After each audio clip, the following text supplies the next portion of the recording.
Hello mga kababayan, kumusta? Okay lang po kami mga kababayan. Nandito kami ngayon sa ilalim ng puno ng Tama untang wali. Tama untang.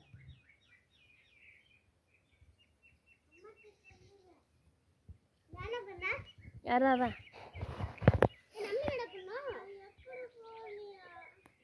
Nade? Wait pa na pora wait.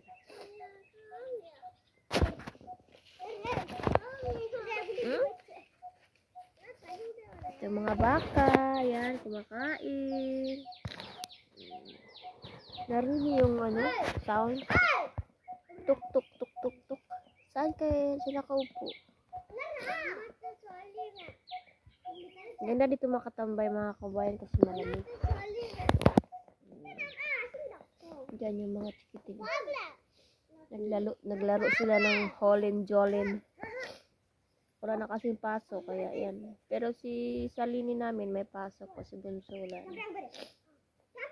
Sa June na bukas na ng school sa June na yung kaya dito bantayan na naman tayo 163 bantay bata, bantay ng mga anak. Hindi lang anak ko binantayan ko kundi apo at kapitbahay namin. Naglaro sila pinalaro ko sa dito mga kawayan kasi pagsabayan lang kasi kami palaging manonood ng ng laptop nila ba. Kaya excuse me. Natake ako ng ko. Atsing-atsing ko ngayong araw na to. Maya inom ako ng gamot. Tapos matutulog. Ayun ako.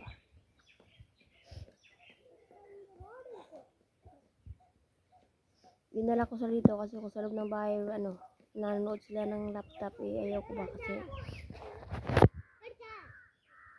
hirap mas magbabad ng mga gadget. Pinalaro ko naman sila kayo na kahit kalating oras tapos i-stop ko. I-stop ko kasi pinalaro ko sa labas. Naglaro sila ng mga laruan nila. At ngayon, at pagkatapos kong naligo, kumain. Excuse talaga mga kabayan. Nandito naman kami ngayon sa ilalim ng puno ng sampalok.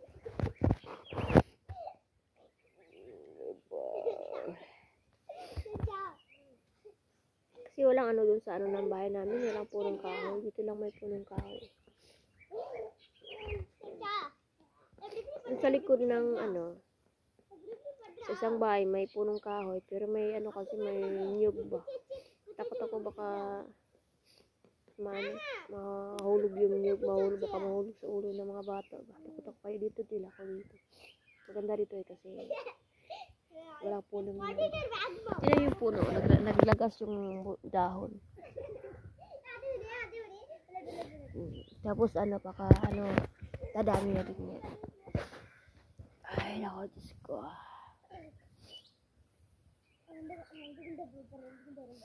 Ngayon lang po mga kabayan. Kwento-kwento ng aking buhay dito sa India. Medyo maganda ngayon ang panahon kasi medyo mahangin. Kunti lang yung hangin, parang simoy-simoy ng hangin lang ang ipak sa mukha mo. So at least mayroong hangin, di ba mga kabayan? Kahapon malakas yung hangin kahapon na hindi masyado malakas.